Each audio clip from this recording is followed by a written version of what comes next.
Halo, sahabat Kinia Bali. Kali ini ada cerita menarik yang bisa kalian dengarkan melalui audiobook ini, yaitu Esensi Perayaan Pagerwesi bagi Umat Hindu, karya IGD Swantana. Seperti halnya orang desa menonton turis asing lewat melalui jalanan desa. Seperti itu pula orang bijaksana menyaksikan parade keseharian dunia di depannya. Coba kita perhatikan bunyi teks berikut. Asan kita, Pisamprapta Grama Yatha Dawagaih Preksha Teta Dua Dewa Jair Boga Sri Rawalolo yang tertuang dalam Mahopanisad 5.72. Konsep yang diberikan oleh Upanishad tentang bagaimana mestinya berada di jalur spiritual itu sangat gampang. Contoh-contoh yang diberikan pun tidak menyulitkan pemahaman kita. Apa yang sering kita alami, sering kita lihat, sering kita dengar dan bahkan sering kita kerjakan sehari-hari bisa dijadikan peragaan. Sehingga spiritualitas itu menjadi sangat sederhana.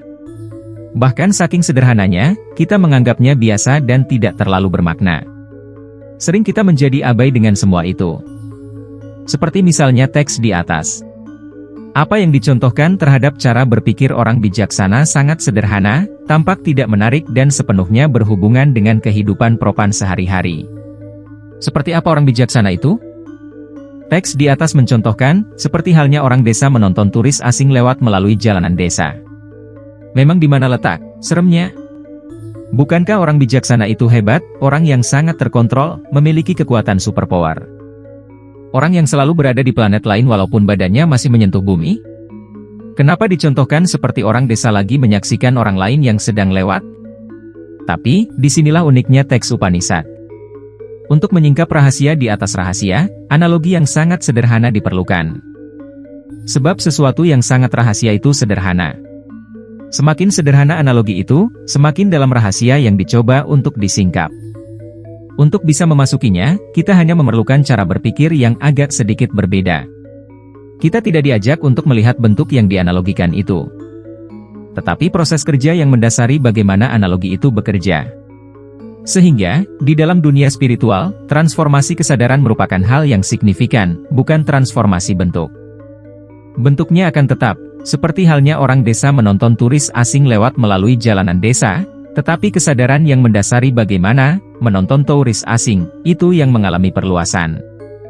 Seperti halnya juga orang Bali yang melaksanakan dan memaknai Hari Raya Pagerwesi yang dirayakan hampir setiap 6 bulan atau dalam 210 hari sekali.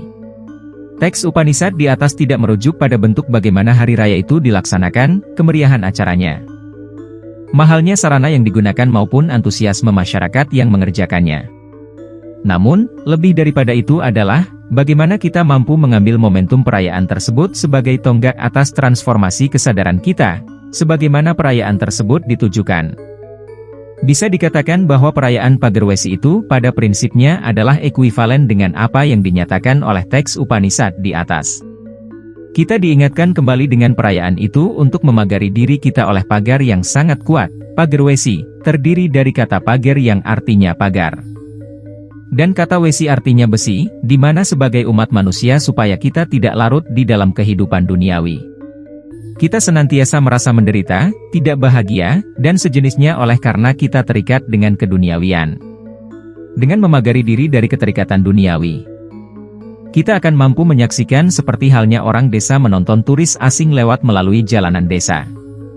Apapun yang terjadi di dunia ini, apapun yang lewat di hadapan kita, pada prinsipnya bukan bagian dari kita, sehingga kita tidak perlu larut di dalamnya.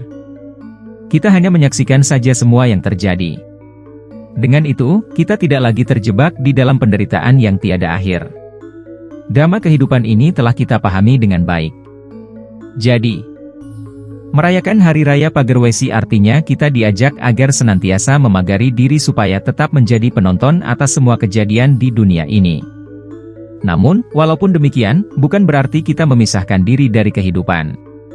Kita tetap berada di dalam lakon kehidupan itu. Tetapi secara penuh menyadari bahwa lakon kehidupan, apakah sedih atau gembira, susah atau senang, hanyalah di atas panggung drama kehidupan. Sekian dulu cerita kali ini, jangan lupa untuk like, komen, dan subscribe supaya tidak ketinggalan cerita menarik berikutnya.